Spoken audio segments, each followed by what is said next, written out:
Máme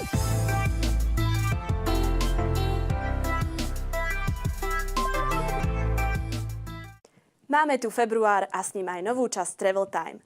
Aj napriek tomu, že sa letný semester ešte len začal, mnohí študenti vysokých škôl myslia už teraz na to, ako si vyplnia voľný čas cez letné prázdniny. Čo by ste povedali na leto v USA? Najlepšie je spojiť zábavu s prácou a o tom nám dnes porozpráva študentka masmediálnej komunikácie svätého Cyrila a Metoda v Trnave Viktória Naďová. Vicky, ja ťa vítam u nás v štúdiu. Ahoj, ďakujem za pozvanie. Ty si teda známa tým, že si 2 roky po sebe uskutočnila svoj pobyt v Amerike cez Work and Travel. Áno, áno.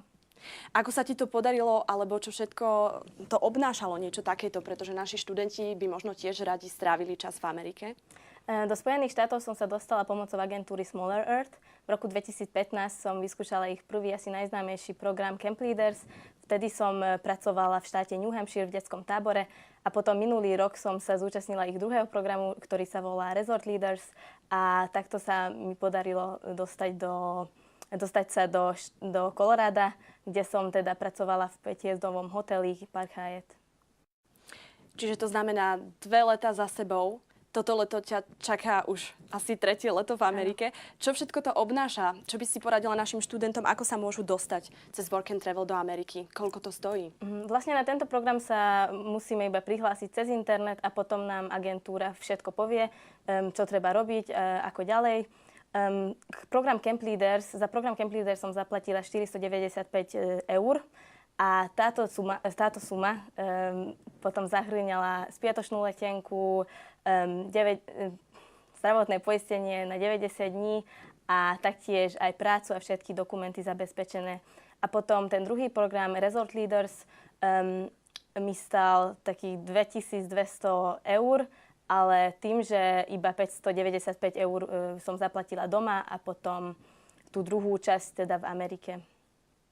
Takže to znamená, že je dobre ísť cez nejakú agentúru a nie teda na vlastnú päsť, pretože agentúra ti vybaví aj víza, ako som to pochopila. Áno, takto. Presne, určite sa to oplatí a není to veľa. Vicky, ďakujem ti, že si nám predstavila agentúru a teraz sa už dostaneme priamo k tvojej ceste a k tvojmu pobytu, ktorý si absolvovala. Takže bolo to v Koloráde? Áno, robila som teda v 5-hviezdovom hoteli, volá sa to Park Hyatt a robila som upratovačku a raz alebo 2-krát do týždňa sme robili aj vonku pri bazéne, čo bolo naozaj úžasné, bolo to super a práca bola v poriadku, nebola náročná, no niekedy náročnejšia, keď sme napríklad počas sviatkov, ale dalo sa, ja som sa pri tom aj zabávala, robila som s kamarátkami a mali sme tiež super manažéra, takže dalo sa, dobre to bolo. To znamená, že si sa spoznala aj s ľuďmi z rôznych krajín sveta. Áno, samozrejme, mala som kolegov z Mexika, z Jamajky, z Tajvanu, z Filipín, vlastne aj z Európy hlavne z Česka a z Poľska.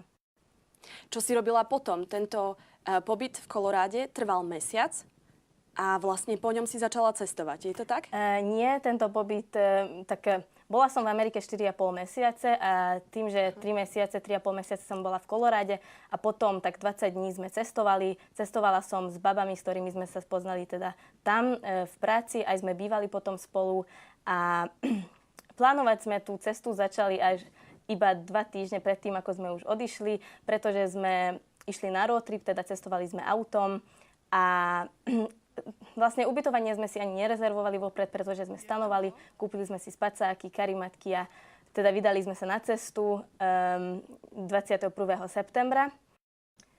Druhý deň teda sme chceli navštíviť Monument Valley a čakala nás 8-hodinová cesta a po 2 hodinách sa nám v aute rozsvietila kontrolka tlaku pneumatík a teda rozhodli sme sa, že sa zastavíme pri najbližšej benzínke a išli sme tak 2 hodiny, ale žiadnu benzínku sme teda nenašli a dostali sme takýto obrovský defekt a bolo to veľmi smiešne, pretože ani jedna z nás ešte nikdy v živote nevymenila pneumatiky a nevedeli sme ani, že kde je rezervné koleso, tak boli sme trošku takí, že akože nevedeli sme, že to máme robiť, ale potom sa zastavil jeden muž, volá sa Jose Junior a on je náš mexický anjel, pretože hoci ani slovo nehovoril po anglicky, ale zachránil náš život a vymenil nám to koleso a teda takto sme to nejak vyriešili. Teda tak vás zachránil. Áno.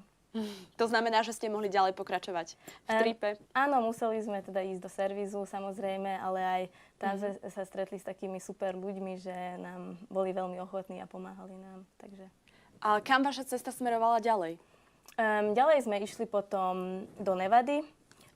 Strávili sme pár dní v Las Vegase a potom sme išli do Kalifornie, kde sme navštívili Sequoia národný park, kde sú tie obrovské stromy, a potom sme išli do Yosemite národného parku, odtiaľ do San Francisca, kde sme mali kamarátov z Česka, ktorí nám všetko, akože celé mesto nám ukázali.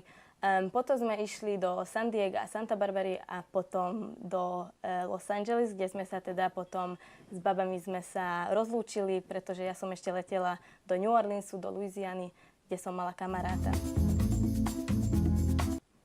A ešte taká zaujímavá vec sa nám stala, že sme išli teda do Kalifornie a ako prvé sme chceli navštíviť Sequoia národný park, a čo aj vidíme na fotke, kde sú tie obrovské stromy, a vlastne aj tam sme prišli niekedy v noci, okolo polnoci asi alebo o 1:00, a nenašli sme žiadny kemping, teda sme sa rozhodli spať v aute. Sme sa zaparkovali a o pár minút prišiel jeden muž s karavanom a hovoril, akože pýtal sa nás, či fakt plánujeme spať v aute. A my sme boli prekvapené, že hej, že prečo. A vtedy nám on hovoril, že pred 5 minútami o niekoľko metrov ďalej videli obrovského čierneho medveďa. A my sme sa veľmi zlakli, pretože sme mali auto plné jedla. Takže sme moc nevedeli sme zaspať, ale potom to bolo v poriadku, teda medveďa sme vtedy nevideli. Vicky, ďakujem ti za dnešnú návštevu a prajem ti všetko dobré, nech sa ti darí. Ďakujem pekne, aj ja som rada, že som tu mohla byť. Maj sa krásne. Dúfam, že sa vám dnešná relácia páčila a že ste dostali dobrú inšpiráciu na leto. Všetky otázky ohľadom pobytu, práce alebo cestovania v USA môžete položiť Viktórii, ktorej link nájdete na našej facebookovej stránke Travel Time. Verím, že vám rada odpovie na všetky otázky. Nie všetci, čo sa túlajú, sú stratení, a preto sa ani vy nebojte občas stratiť a objavovať svet. Dovidenia v ďalšej časti.